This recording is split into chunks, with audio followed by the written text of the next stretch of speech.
Hi guys, welcome back to the channel. Today we are in the kitchen. As you can see, today Julie is signing and we are going to be canning tomatoes for tomato sauce. That will be part one of the video, and in part two we will be pickling cucumbers. So let's get starting. So pretty simple, because we are canning for sauce and not tomatoes, we don't need to skin them. So we just put them, obviously these small cherry tomatoes, I don't cut them in half, I just put them straight into the pan. With the larger tomatoes, I tend to just take the top off and then cut them into pieces that will work. If there's any bad parts, I'll just remove those. And it's a very, very simple procedure.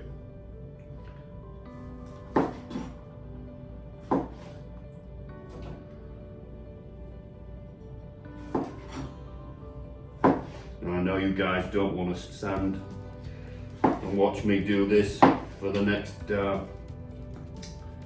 10 minutes, so with the magic of video, I will bring you back when I have all these ready to go over to the oven. So as you can see guys, I'm half full now on my pan, and at this point I'm going to add some salt. Very few ingredients in this recipe. As you know, we grow organic, so the tomatoes are completely organic. The ingredients are tomatoes, salt, and usually I may put a little bit of basil in the bottom of the jar as well. But halfway through the pan being full, needs a little bit of salt, and then we move on and keep filling it up until we're full. So now that we've got a full pan, a little bit of salt again on the top, and then we're going to move over to the oven.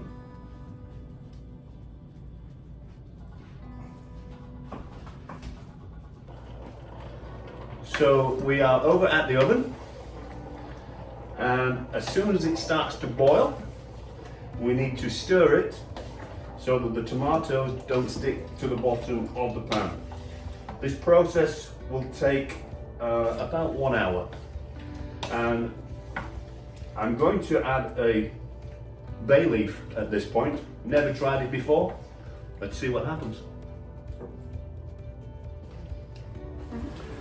So these tomatoes have now had about an hour. We brought them to a boil and then reduced the heat very slightly and let them just a medium heat for about an hour.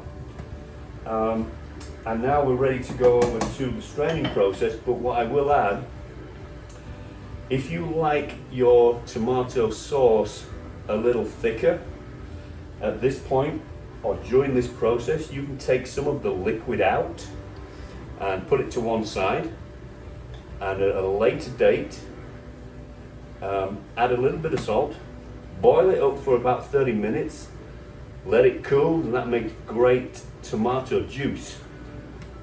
We're not doing that this time because we have so few tomatoes.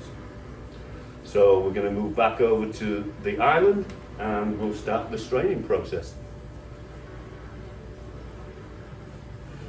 So we are at the straining process of canning tomato juice. We have the KitchenAid. We're not endorsed by KitchenAid in any way whatsoever. If you do intend canning, this is a great tool for the job. I can do nothing but say good things about this product. Not only do we use it for canning, we also use it for making bread and obviously as mixing cakes, etc., etc. However, let's get started now. This just gets a little bit noisy, but bear with me.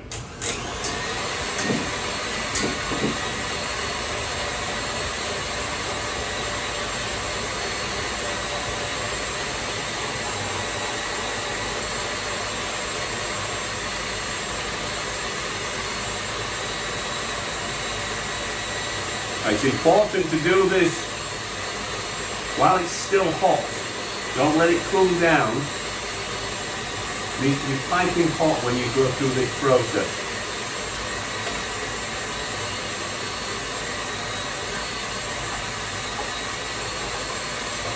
As you can see, I've got the large bowl catching the fluid and just a normal bowl catching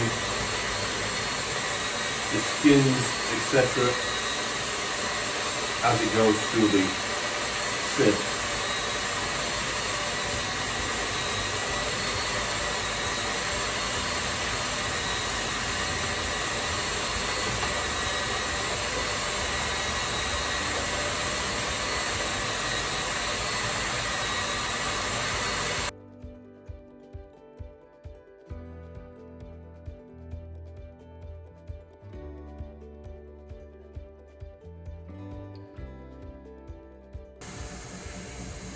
So once you've got the whole content of the pan through the system,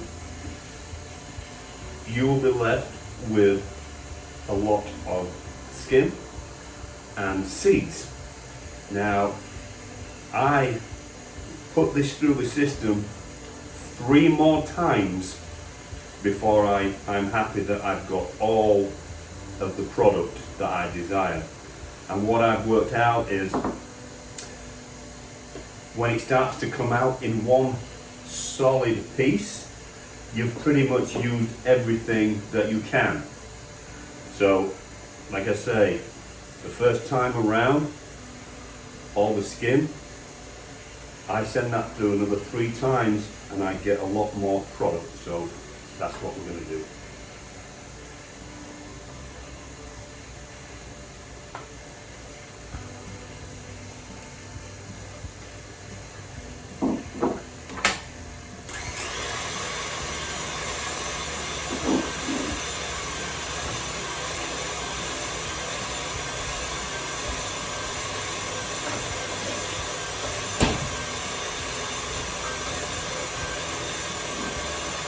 Thank you. I forgot to do that, didn't I?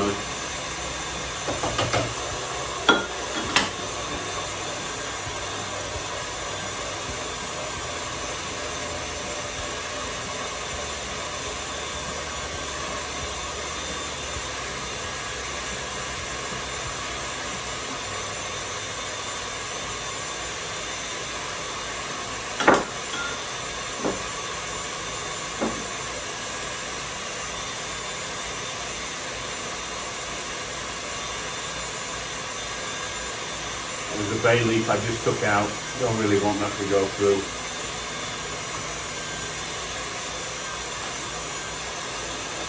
I don't know whether you guys can see, but there's still a lot of liquid coming out here.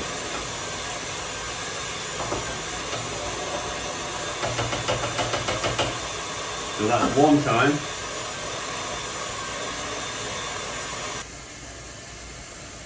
So, once you are happy that you have got everything out of the tomatoes that you desire, that can just go straight into the compost. At this point, I take off this little bit of plastic, move the jug over underneath it, and if you see on here, this is all tomato. So this wants to be scraped off and put back into the mix. One thing I will say about this KitchenAid adapter, this, don't just put it in the dishwasher. Take it all apart, wash every single piece by hand, because the dishwasher will not get all the tomato skins, seeds, etc. out of it. Wash it all by hand. There's some internal areas where you're going to have to put like a brush into it, scrape it all around. Do a visual inspection of this part prior to putting it in the dishwasher. If you do not, you'll end up with rotting food, essentially, within the inside of this. So that's just a little tip that I learned the hard way. You have to wash all this by hand. So we are finished with the food processor. The sauce is going to go back into the pan. I'm going to add a little bit more salt, and then we're going to bring that to a boil and put over a medium heat after that for about another 30 minutes before we start the actual canning process. Now, I do have all the jars right now sanitizing in the dishwasher. They'll be about ready. There's 50 minutes left on the dishwasher. There's about 30 minutes on this. If you do not have a dishwasher, take your largest pan, put some water in it, bring it to a boil, and put the jars into the pan with the lids. That will also sterilize them where you can. And sometimes I do actually do that. If I'm only doing a few jars of product, I'll just put them 2 or 3 jars into boiling water instead of running the dishwasher for over an hour. So anyway, back to the oven, 30 minutes, a little bit more salt, and then we'll be ready to start canning.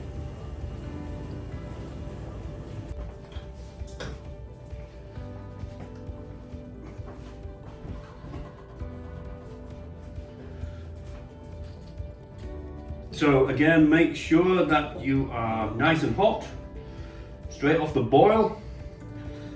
These jars are straight fresh out of the dishwasher. They've been sanitized, and we are about to start filling the jars. Like I said earlier, sometimes I'll put a basil leaf in the bottom, but today unfortunately I do not have any. So we're just going to go straight with the sauce. And when you're filling the jars, you need to be just at the neck, like that. And sanitized lid, straight on top. Grab the jar with a tea towel, put that on nice and tight, and turn it upside down. Like I said, we do not use a bath. What we do is we will upside down on a tea towel, and then put the tea towel over the top until that seal pops. And we've had great success with it. We don't do it any other way. It's the simple way of doing it. They will stay on the shelf for at least 9 months unrefrigerated, as long as you've got a good seal and it goes in boiling, then you should be good to go. If you do get any if you get any of the sauce on the rings, wipe it off before you put the lid on.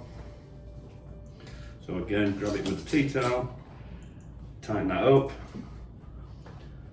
upside down, and move on to the next one.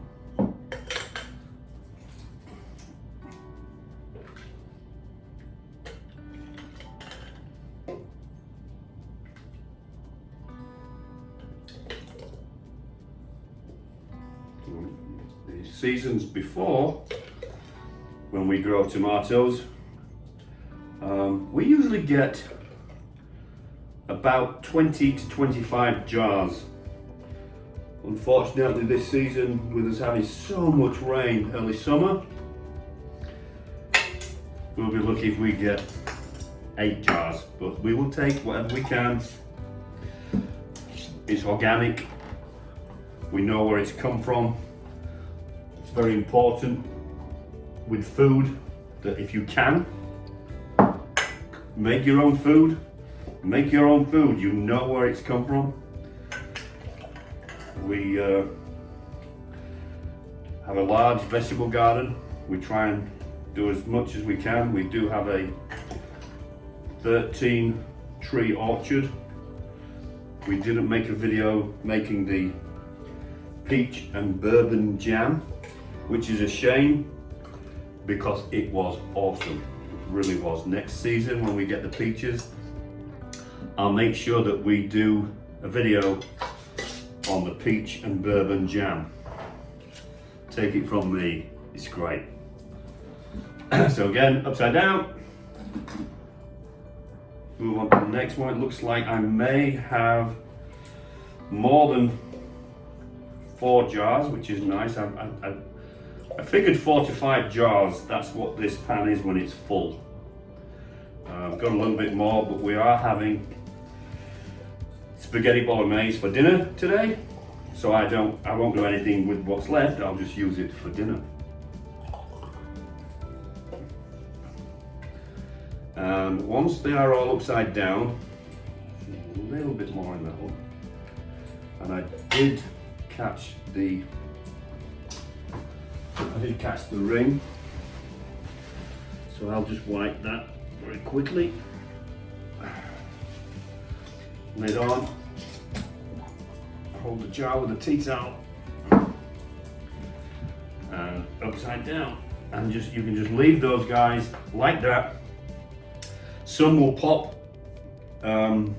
within 30 minutes, and you'll hear a pop, and you'll know that it's then sealed. Some may take an hour or so. Make sure that they are popped prior to you putting them on the shelf, and how you do that is press the center of the lid, and if it goes in and out, it's not popped. You need to turn it back upside down, let that hot sauce make sure that it creates that vacuum. So make sure that you cannot depress the lid prior to putting it on the shelf.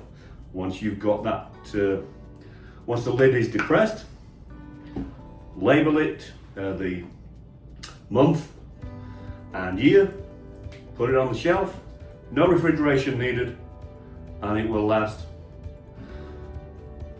9 months minimum. Now this is part 1 of a 2-part video. Part 2, we will be pickling cucumbers. We've had a bumper cucumber crop this year, and we'll also be adding to our candied jalapenos. We had a good jalapeno crop this year, but we've also purchased some to add to. That'll be part 2. If you've liked this video, if you've enjoyed the content, please do subscribe, hit that like button. I do 99% of all the cooking in our house. Julie is a great cook, however, I really enjoy cooking. If there's anything that you would like to see me cook, by all means leave a comment below. I do hunt our own meat. I prepare everything myself, from being in the woods to presenting it on a plate. Anything that you would like to see a video of, put a comment. I'm always happy and willing to try new things in cooking. So if you've got something out there insane, let me know, and I'll be happy to try cooking something that I've never cooked before. Thanks for watching. Part 2 will arrive in the next 24 hours.